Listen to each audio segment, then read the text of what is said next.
welcome back. Let's continue with the perspectives in education, Unit 1, Education. Now, as part of post-independence committees and commissions, we have come to the last but the most important National Policy on Education 1986 and its Program of Action POA 1992. All right. So, majority of the current day educational practices, especially the education administration, curriculum, organizations, teacher training, methods, secondary education, elementary education, primary education, even pre-primary education to the higher education. Almost all aspects of education has been covered under this, and hence it is known as the National Policy on Education, and it's one of the comprehensive policies of education. For example, if that's your 3 years degree, 10 plus 2 plus 3 year system, or dealing with the jobs with the degrees, introduction of vocational courses, strengthening them, inclusive education, minorities and other backward communities education, taking care of it, women's education, language, strengthening language, you name any important dimension of education system, the NP, National Policy of Education, has touched it and made significant recommendations. So, with that background, let's look at some of the provisions and important recommendations of National Policy of Education and Program of Education, with special reference to universalization of elementary education. All right. NP 1986 and POA 1992. In this presentation, we shall focus on one of the important initiatives of the Government of India towards democratizing education. So, in a nutshell, if in one word we want to say what is the main purpose or the aim of NPE is towards democratization of education. This is reflected in the National Policy of Education 1986 and its modified policy 1992, which is known as Program of Action POA. In 1968, when the National Policy of Education was formulated for improving the educational scenario in our country, there it was envisaged that it would be followed by a 5-yearly review to progress and working out of new policies and programs. In fact, the first National Policy of Education was formulated in 1968, and after that, after 5 years, there was a revision known as Ramurthy Committee and other committees and commissions, and based on that, finally the Comprehensive National Policy of Education, which is popularly known and very significantly recognized as National Policy of Education, is of 1986. But the first National Policy of Education is formulated in 1968. All right. So, after that, every 5 years one review was proposed and accordingly has gone, and after 2 revisions the current 1986 policy has come. The National Policy of Education of 1986 is the result of the reviews which was discussed and adopted during the budget session of 1985 when Rajiv Gandhi was the Prime Minister of India. Again, a committee was set up under the chairmanship of Acharya Ramurthy in 1990 to review National Policy of Education NPE and to make recommendations for its modifications. So, such practice of reviewing the national policy after 5 years has been continued even after 1986, and thus on completion of 5 years in 1990, Ramurthy Committee, Acharya Ramurthy Committee under the chairmanship of Professor Ramurthy, was constituted in 1990. All right. So, what is the commission appointed to review the 1986 National Policy on completion of first 5 years? It is Acharya Ramurthy Committee, that is in 1990. And after this, The Central Advisory Board of Education, a committee set up in July 1991 under the chairmanship of Sri N. Janardhan Reddy, Chief Minister of Andhra Pradesh, considered some modifications in NPE, taking into considerations the report of Ramurthy Committee and other relevant development having a bearing on the policy. Right? And after, another committee is also constituted, known as the Janardhan Reddy Committee, under the chairmanship of Sri N. Janardhan Reddy, the then AP Chief Minister. And now, considering these two, the revised program of action is devised. The committee submitted its report in January 1992, which is also known as National Program of Action 1992. The POA for short, what we are calling is this. This policy aimed to promote national progress, a sense of common citizenship and culture, and to strengthen national integration. So, the broad aims or the aspects of national policy of education we can say as to promote national progress, 1, sense of common citizenship and culture, 2, and to strengthen national integration. The broad aims of National Policy of Education 1986 is option 1, to promote national progress, 2, sense of common citizenship and culture, 3, to strengthen national integration, and your answer will be then for all the above. So, similar questions you may expect. So, please remember that's the national progress, sense of common citizenship and culture, and strengthening the national integration. These are the important aims of the National Policy of Education.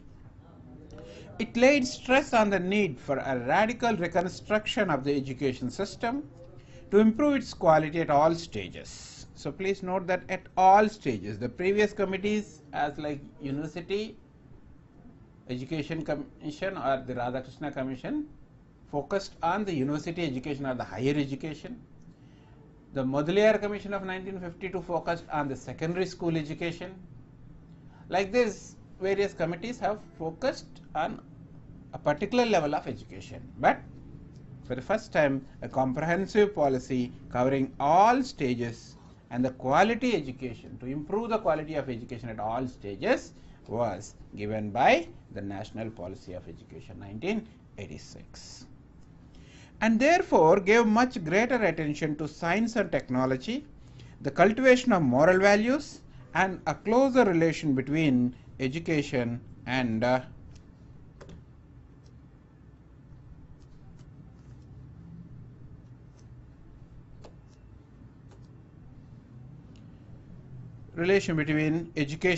the life of the people. So, look at the beauty.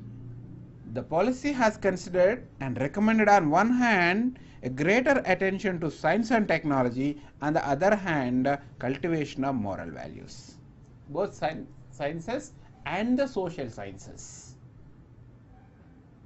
So, look at the comprehensive and integrated approach and the broad outlook of the national policy. All right. Now, what are the important objectives of National Policy of Education and Program of Action? The main objective of National Policy of Education of 1986 and Program of Action 1992 was to establish a national system of education. Implies that all students, irrespective of caste, creed, sex, and religion, have access to education of a comparable quality.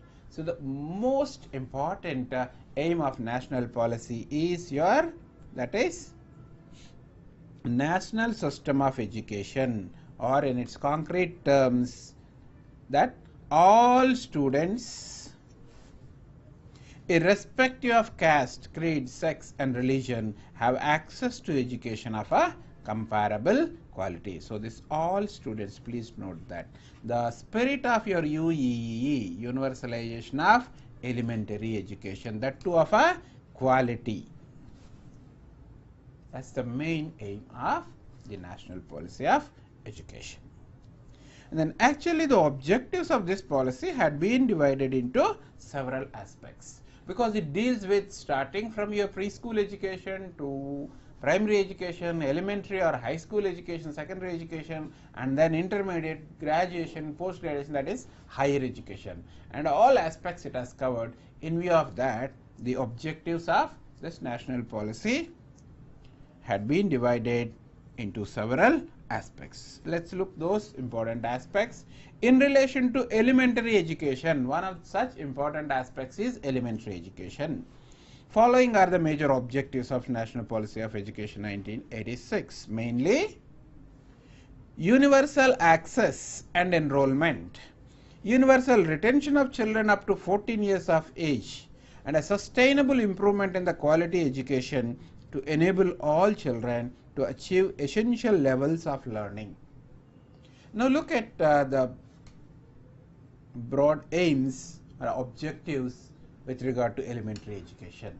Now if you look at almost all the later projects and schemes and programs implemented, their objectives, their programs can be traced through the National Policy of Education. Even if you look at the SSC or the RVM, Sarva Shiksha Abhiyan, or the Rajiv Vidya Mission, and whose objectives you could look from here. You have universal access and enrollment, then retention, then the quality. So all are covered considerably as the important objectives of this National Commission. Regarding secondary education, National Policy of Education stressed on the improvement of quality of secondary education. Effort to be made to provide computer literacy in as many secondary level institutions to make the students equipped with necessary computer skills. Now in 2017-16, or especially after 2010, we realize the need and importance of computer education, but the policy in 1986 and its POA 92 itself has emphasized to make efforts to provide computer literacy in as many secondary schools as possible. Thus became your computer literacy program in school level. Regarding higher education, National Policy of Education and POA 1986 and 92 emphasized that higher education should provide to the people with an opportunity to reflect the critical social, economic, cultural and moral and spiritual issues. So higher education is not with regard to your acquiring basic literary skills, nor just mere knowledge and understanding of concepts or things. Rather, a critical social, economic, cultural and moral spiritual issues reflection, to reflect on those aspects and issues of the society. What's happening to social change, economic development, cultural and moral aspects of the society and the special issues. To critically think about them, reflect on them and to act accordingly. So thus, with regard to higher education, it emphasized on these aspects as its objectives. Now let us look at the recommendations of National Policy of Education and Program of Action. After going through the basic objectives of NP 1986 and its modified policy in 1992, the recommendations of the policy have been divided into the following 24 chapters. So there are 24 chapters covering 24 aspects of education. Now they are as follows. Let us see each of them in brief. Chapter 1, which deals with early childhood care and education, your ECCE, early childhood care and education. Integrated Child Development Service, Balwadis, pre-primary schools of the state government and municipalities, daycare centers and training institutes of teachers and the existing facilities of pre-primary education should be strengthened and should receive increased attention from the government. Besides these, the system of monitoring and evaluation should be strengthened. So this is how they have recommended. So existing facilities has to be strengthened and expanded with regard to early childhood care and education, and related schemes and programs implemented by various departments you could see. So ICDS, you have integrated child development services, balwadis, pre-primary schools, even daycare centers and training institutes of teachers, pre-primary teachers training institutes and existing facilities. So all this needs to be strengthened. So in nutshell, the National Policy of Education has recommended strengthening of the ECCE, early childhood care and education. Chapter 2, it talks about the elementary education and non-formal education, NFE, and Operation Blackboard or baby scheme. The national policy and its program of action emphasized on elementary education as universal enrollment and universal retention of children up to 14 years of age and a substantial improvement in the quality of education. So it's not just confined for only universal enrollment, retention and but rather also substantial improvement in the quality of education, right? Besides this policy also calls for drive for a substantial improvement of the primary schools and provision of support service. Even some measures have been proposed for securing participation of girls and of children from the scheduled caste and scheduled tribe families, other educationally backward section and minorities. So now look at this, the girls, SC, ST, some OBCs and minorities.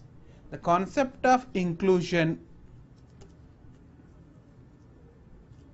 that is inclusion of excluded groups, was recommended. Now one of the prioritized areas of education and other social developments, because only the advanced communities of each subcaste or the religion are getting benefit, and where about the marginal groups in each of those castes and the religious groups, especially minorities. So inclusion of these excluded groups, historically deprived or not having either access, affordability and for various reasons. So the concept also recommended to take some measures so that these groups, the girls, women education and the SC, ST, scheduled caste, scheduled tribes and the backward communities and minorities be included on par with others.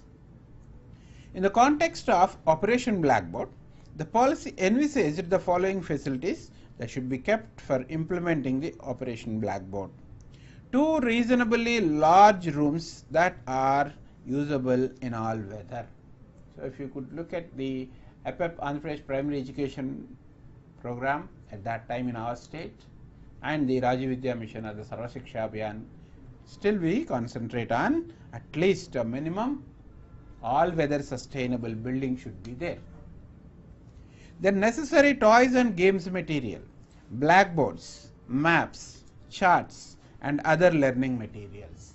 So if you look at this, one of the important recommendation as a prioritized work under Operation Blackboard, the national policy recommended to be taken is both the physical facilities improvement such as construction of rooms and providing the learning materials, charts, maps, blackboard, other learning materials, toys and games material.